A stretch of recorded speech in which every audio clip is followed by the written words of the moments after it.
হ্যাঁ বন্ধুরা, আপনারা যা শুনতেছেন সেটা একদম সঠিক। 800 এবং 580। আর রে, ইলিশ মাছের দাম এত কম? হ্যাঁ, এটাই আমাদের খুলনা শহর। হ্যাঁ, তবে এর ভিতরে অনেক কথা আছে। মাছ ছোট বড় হিসাবে মাছ, এমনও মাছ আসে যেটা 1400 টাকা বা 1600 টাকা কেজি। তো আপনাদেরকে বুঝতে হবে, তারপরে কমেন্টস করতে হবে। আর বলে রাখা ভালো, এটাই খুলনা শহরের সব থেকে বড় পাইকারি বাজার। এখান থেকে আপনি মাছ কিনে খুলনার যে কোনো বাজারে বিক্রি করতে পারবেন খুচরা ভাবে। খুলনা শহরের সব বড় বড় মাছ ব্যবসায়ীরা কিন্তু এখান থেকে মাছ কিনে নিয়ে যায়, খুব ভোরে চলে আসে এখানে। আর একের পর এক মাছ কিন্তু আসতে থাকে। ভোরে অ্যাক্টিভ আসে, তারপরে অ্যাক্টিভ, তারপরে অ্যাক্টিভ। এবং সব থেকে বড় কথা হচ্ছে, এখান থেকে যারা একবার মাছ কেনে তারা কিন্তু অনেক ভালো ব্যবসায়ী হয়ে ওঠে। কারণ এখান থেকে কম দামে মাছ কিনে সারা শহরে বেশি দামে মাছ বিক্রি করা যায়। আর সব সময় কিন্তু এখানে ভিড় লেগেই থাকে। এর কারণটা হচ্ছে, যারা বুদ্ধিমান, যারা একবারে মাছ কিনতে লাইক করে, একবারে মাছ কিনে ফ্রিজ ভর্তি করে রাখতে চায়, তারা কিন্তু এখানে আইসে ডাকে মাছ কিনে নিয়ে যায়। ডাকে মাছ কেনার অর্থ হচ্ছে, যখন ট্রলার বা লঞ্চ থেকে মাছ আসে তখন এখানে একবারে রাখা হয় এবং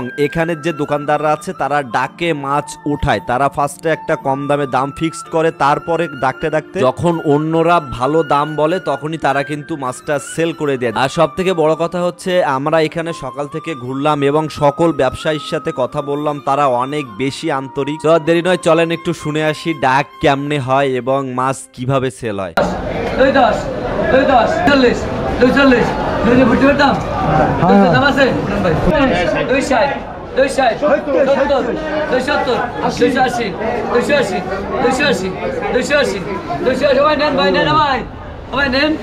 উড়ান উড়ান 280 মাছের উড়ান মাছ উড়ান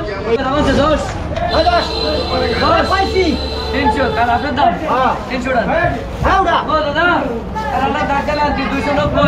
দেরি কেন, পটাপট চলে আসেন খুলনার রূপসা মাছ বাজারে এবং এখান থেকে মাছ কিনে নিয়ে ফ্রিজ ভরে ফেলেন, বুঝছেন? কারণ কম দামে কিনে মাছ ফ্রিজে ভরে ফেলবেন, সারা মাস খাবেন। সত্যি কথা বলতে, আমি যখন খুলনাতে পড়ালেখা করতাম তখন কিন্তু এখানে আমার বাড়ি থেকে জিনিসপত্র আসতো, কিন্তু এভাবে দেখা হয়নি যে এখানে মাছ বিক্রি হয় এভাবে। আর হ্যাঁ, আপনারা হয়তো অনেকেই বলবেন যে ভাই আপনি কত কেজি মাছ কিনলেন, কিন্তু দুঃখজনক ভাবে আমি কোনো মাছ কিনিনি, কারণ আমি এটা ফার্স্ট গেছিলাম রিভিউ করতে। তো আমার আর ভুল হবে না, আমি যখনই মাছ কিনতে চাইবো কিছু টাকা জমিয়ে তারপরে একবারে অনেক মাছ কিনবো। সব কথার বড় কথা হচ্ছে, আমরা কিন্তু মাছে ভাতে বাঙালি। সো আমাদের খাওয়ার সময় মাছের কথা মনেই ওঠে। তো সুস্বাদু এবং টাটকা মাছ পাইতে আপনাকে অবশ্যই বাজারে আসতে হবে। আরেকটা বড় কথা হচ্ছে, এখানে আপনি অপেক্ষা করলে বাংলাদেশের সব ধরনের মাছ কিন্তু এখানে পাবেন, শুধুমাত্র অপেক্ষা করে ঘুরে ঘুরে দেখতে হবে। তো আজকে সকালটা আমরা খুবই খুশি যে এমন একটা মাছ বাজারে আসতে পেরে। আর আমার ভিডিওটা যদি এই বাজারের ব্যবসায়ীরা দেখে থাকেন, সবাইকে অসংখ্য অসংখ্য ধন্যবাদ। আবার দেখা হচ্ছে নতুন কোনো ভিডিওতে। সে পর্যন্ত ভালো থাকুন, সুস্থ থাকুন, নিরাপদে থাকুন। Till then, take care,